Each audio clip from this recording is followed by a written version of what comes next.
Bonjour, frères et sœurs en Christ. Bonjour, peuple de Dieu. Je suis Gildas Kodahe, pasteur à l'église des Assemblées de Dieu du Nouveau Marché, Niamey. Nous sommes là ce matin pour parler d'un sujet non des moindres dans la foi chrétienne, l'appartenance ou non à une assemblée locale. Autrement dit, la question sur laquelle nous voulons réfléchir ce matin, est-ce obligatoire pour un chrétien d'appartenir à une assemblée locale? Répondons par l'affirmative et trouvons quelques raisons dans la Bible. Premièrement, partons de quelques déclarations du Seigneur Jésus lui-même. Le Seigneur a dit « Je bâtirai mon église », autrement dit « mon assemblée ». Plus tard, après la résurrection, avant de partir au ciel, il a dit aux disciples « Là où 2 ou 3 sont assemblés en mon nom, je suis au milieu d'eux ». Partant de là, nous pouvons déjà dire que le chef de l'église n'a pas conçu l'église en termes d'individualité, en termes d'isolement, il a pensé en termes d'assemblée, en termes de là où les gens se rassemblent, ne serait-ce qu'à 2 ou à 3. Donc, l'église locale est une nécessité pour toute personne, pour tout celui qui déclare sa foi en Jésus-Christ. Disons donc que l'église locale, l'assemblée locale est donc là une communauté.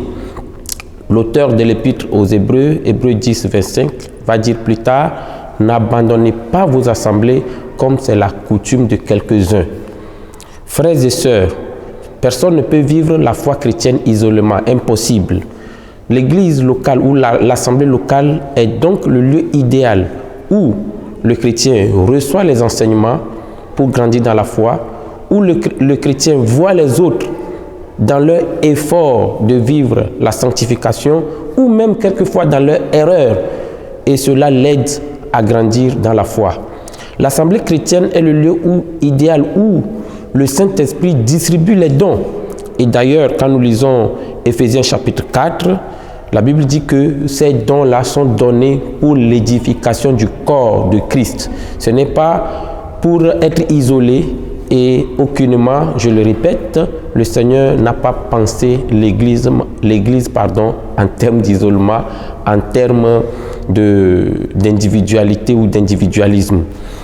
Nous pouvons donc continuer par dire que l'église locale ou l'assemblée locale est le lieu idéal où les frères se retrouvent en communion fraternelle, où les frères s'entraident, où les frères peuvent se corriger, où les frères peuvent s'encourager, où les frères peuvent se donner, se lancer des défis, où les frères peuvent se mettre ensemble pour l'œuvre commune, pour l'accomplissement de la grande commission.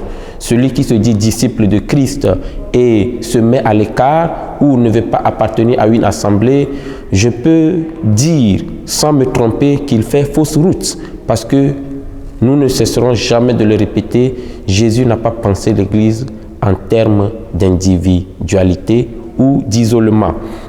Et pour poursuivre, nous pouvons dire que il y a certaines personnes qui pensent que, bon, parce qu'on m'a piétiné dans cette église, ici les hommes sont ceci, cela, je vais changer d'église, je vais me mettre carrément à l'écart. Je peux vous dire que là où il y a toujours les hommes réunis, il y aura toujours des défaillances. Et c'est pourquoi nous apprenons ensemble, nous grandissons ensemble, nous construisons ensemble, nous évoluons ensemble pour devenir parfaits. Et nous allons devenir parfaits, parvenir à la statue parfaite de Christ que lorsque nous serons tous au complet.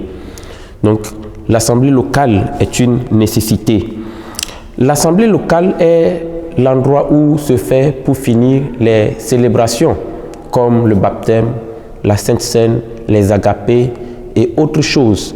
Frères et sœurs, nous concluons notre intervention ce matin et nous allons dire que l'assemblée locale est une nécessité pour toute personne qui déclare sa foi en Christ. Tant que tu n'as pas d'empêchement, tant que rien ne t'oblige, si c'est ta décision personnelle de rester à l'écart, j'aimerais humblement t'inviter ce matin, pendant que tu m'écoutes, à chercher une assemblée locale, à avoir des frères, des sœurs, des pères, des mères et un pasteur, parce que cela est important pour le Seigneur. Le Seigneur veut un troupeau et non une brebis à l'écart. Que le Seigneur vous bénisse.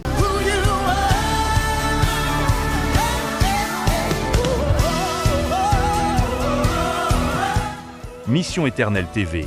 Annoncer l'Évangile, transformer des vies, préparer l'éternité notre vision.